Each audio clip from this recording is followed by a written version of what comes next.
very much for inviting me. I do appreciate that. I think your organisation is inspirational as the Ludwig von Mises Institute, your co-hosts, and I'm very grateful to be here. I've been asked to talk on my experiences as an entrepreneur in the Meltdown. I've called it the Meltdown of 2008. So my business, I supply largely fish, 93% fish, 7% meat, to hotels, restaurants, supermarkets across the United Kingdom. So we're in the food sector, certainly all our restaurant exposures. Sorry, is there a problem with the sound? No? You're right. Certainly with our restaurants, we're at the very discretionary end of expenditure, and we've known for a long time, because being an Austrian economist, I'm aware of the Austrian theory of the business cycle, which is a very useful thing to always have in the back of your mind when you're building a business. But we've known for a long time that a lot of our activities, and indeed our customers' activities, have been polluted by what I call bubble activity created by the central banks, by loose money, and I think, you know, all of you will be very familiar with the story, but I'll show you one little bit of applied Austrian economics that I use to help myself through the recession. Is up here you see there's a graph of the what I call actual money supply, which is a very bold name to call this. This is, you could call it actual money supply or Austrian money supply. Ludwig von Mises, the great teacher of perhaps many of us, taught us to distinguish between a claim transaction and a credit transaction. He also taught us, following Karl Menger, that money is the final thing for which all goods exchange. Now, following that, you can build up your concept of a money supply and be fairly confident that you're accurate if you can distinguish between a claim transaction and a credit transaction. And I'd just like to show you the contrast between what the mainstream tell us about what is money. You can see this is the United Kingdom. We have two accepted measures, M0 and M4. M0 is notes and coins, less government deposits, and M4 is that plus a whole concoction of other monetary measures, including claim transactions, largely savings deposits, and various other things. Now, if you look at the blue line, that's the M0. It kind of just chugs along from 1998 at the start of the graph to 2009. I don't think it really tells us much about the economy. If you look at the grey line, starting in 1998, it kind of meanders along. It's getting bigger and bigger and bigger as the monetary base grows, but it's not really telling us much about the economy. Actual money supply, or Austrian money supply, is the red line there. And I'd just like to draw your attention to 1998 at the beginning of the graph there. In 1998, some of you may remember long-term capital management, and I think it was a 4 billion bailout, which at the time was, I mean, just a ginormous, horrendous figure of money to consider, but now it's not even loose change for our central bankers now. But that's when you see the actual money supply first of all decline. You then see the massive, ginormous bailout that happened, or bailout, I'm using a word of the late 2000s now, but the massive dot-com bubble being created in the run-up to 2000, and then we see the steady decline to 2003. When certainly our bank, different to the Federal Reserve was taking a different tact at the time, but the Bank of England was tightening the monetary base. And in around 2003, we had some shocks in the economy. There was a little correction. It started pumping up again, and then bingo there, June 2008, we start seeing the effect of the global meltdown that we see now, right down to here, and then we see the massive pumping of money that's happened since, which has lifted up our stock exchange. The FTSE share index is now over 5,000. It's had a 42% rise since March of this year, but anyone who participates in business activity in the United Kingdom will know we've certainly not had a 42% increase in our balance sheet net worth or in our profit and loss accounts or in anything. It's purely a function of liquidity.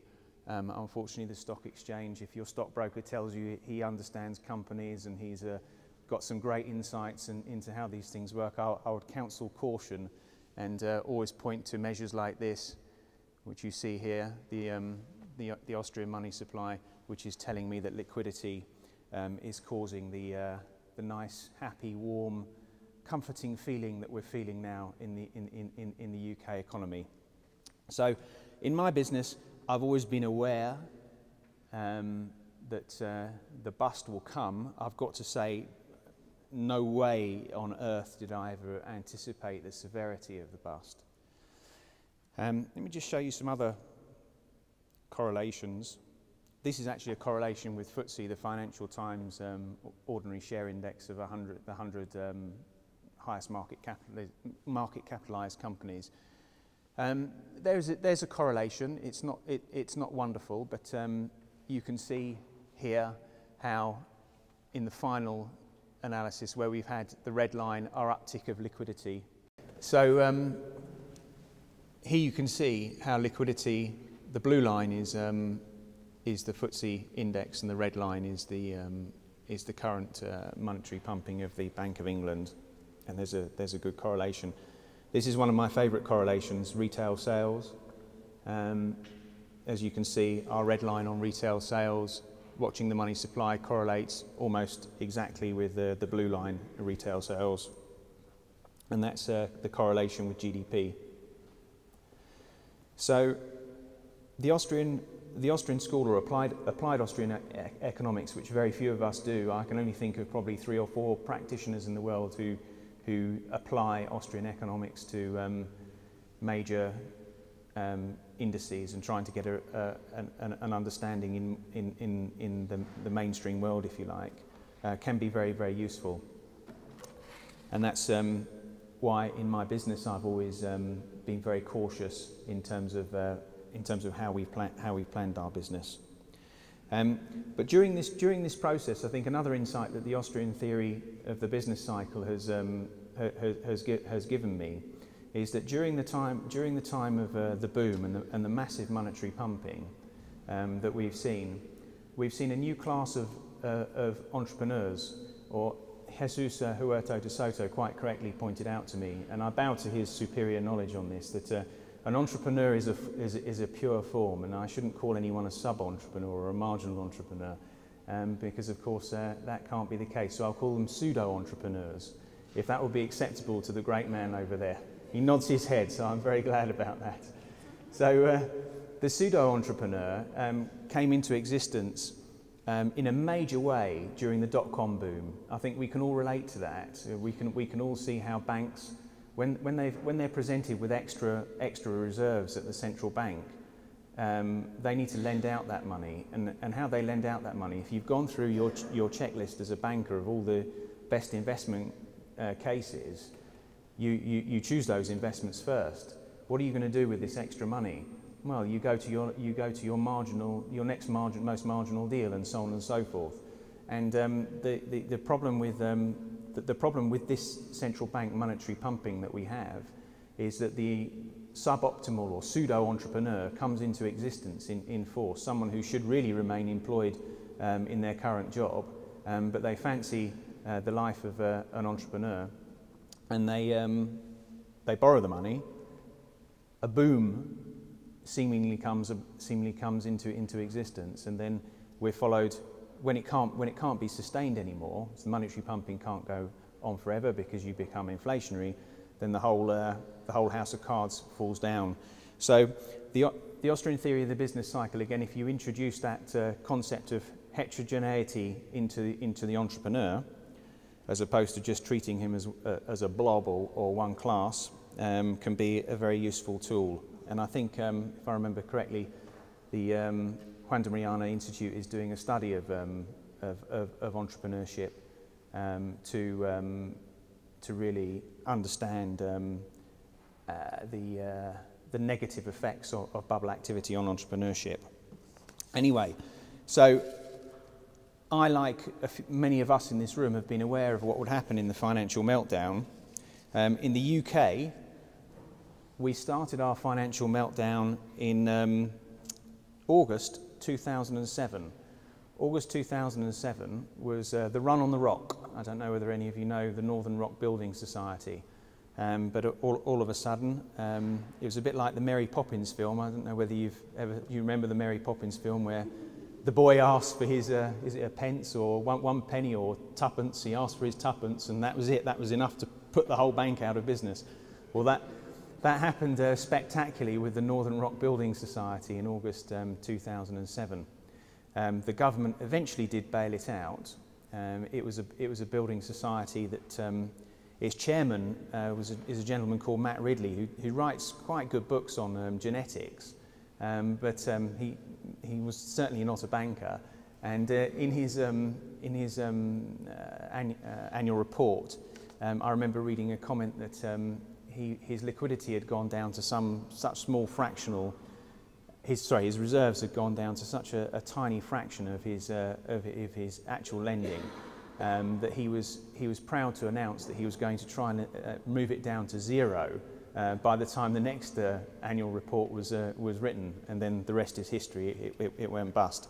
But it's very interesting, from that period from 2007 August to Lehman's, which was September 2008. I describe that period in business as the phony war. This is the phony war. I'm using an analogy from 1939 to 1940, when World War II really got going in England. In England, war was announced in 1939. People listened to it on the radio. They went on and played cricket, and then all of a sudden, the bombs started, falling 8 months later, and that's how it felt in business. We were sitting there, knowing that something was going to happen, but knowing not what it was or to what extent it could be. Then, by the time we've seen a few American banks go bust. We saw people getting very, very nervous. I was getting considerably nervous as well. And then Lehman's happened at 7:58 on September the 15th in the morning. Lehman's were one of my customers, and I just remember watching on the turnover statistics. It's good spend a day, every day, very consistent, and then suddenly nothing, bang, it had gone bust. And at that point in time, I've got to say I've never experienced anything quite so surreal as and panic. The panic in the eyes of the average businessman, as we all collectively fell off the cliff, and we did, and every single person in business fell off the edge of the cliff. And I think we were still falling and falling and falling and falling, not being able to project, not being able to forecast or predict anything, really until about November of that year. And in November of that year, it seemed like we hit terra firma, and one could start reforecasting and replanning in the business, which was the start of the correction, if you like, for me, November 2008. But during that period, some of you may be aware of the Iceland issues there. Iceland had I think it had 10. Its bank's balance sheets were 10 times bigger than its country's GDP. Now, we all say that's shock horror, but I think if you look at America, I wouldn't think, it's probably 4 or 5. Certainly, if you look at Switzerland, I think it's 8 or 9. If you look in GB, where I'm from, I think it was 6. So, not a big number, but not that different to us. 15% of my raw material comes from Iceland, from their cod fishery and from their haddock fishery. And we were trading away, and I think it was about October the 6th or 7th, their first bank went, and within a week, there was no currency at all in that country. So I had fishermen landing with maybe £250,000 worth of fish in their hull. They've been out for 10 days at sea, and they're not being able to transact. You imagine that, not being able to actually physically sell your goods because you have no currency. You can't transact in it. That country was reduced to barter, The country was reduced to barter for about 2 weeks.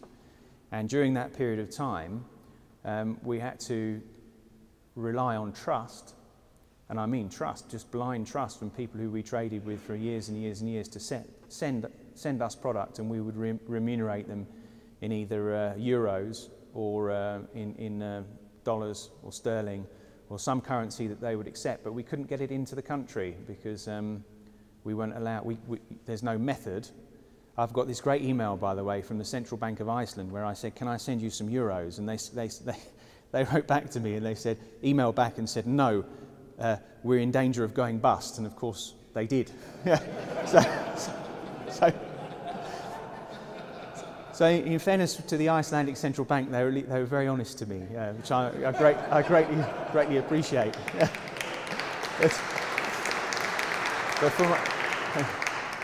But for my sons and my daughter, I keep that email because it's a piece of history, and it was a seminal moment in the recession. But at that point in time, I thought, Christ, how on earth are these people going to live? How on earth are they going to function?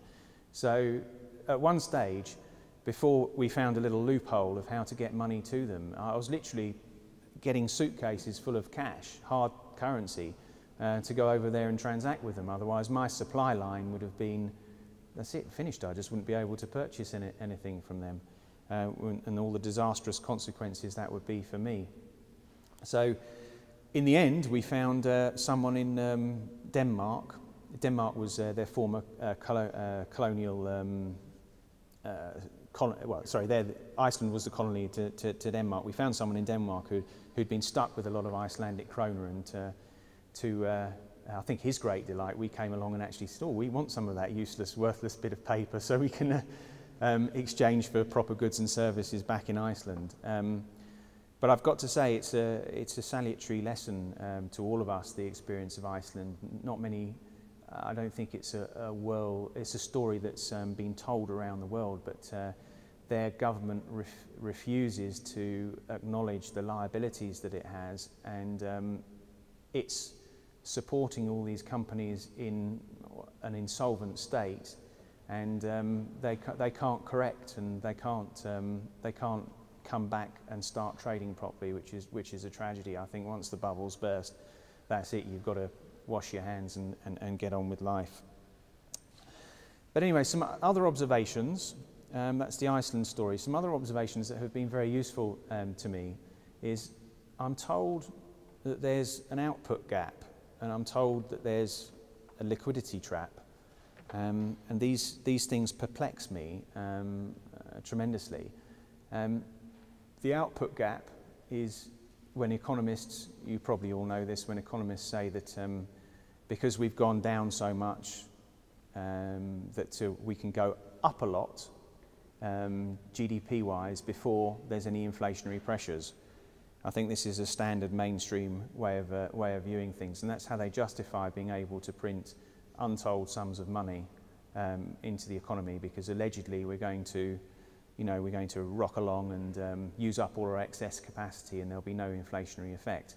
I can absolutely promise you 100% that in my business, I've never ever seen such a change in consumption patterns.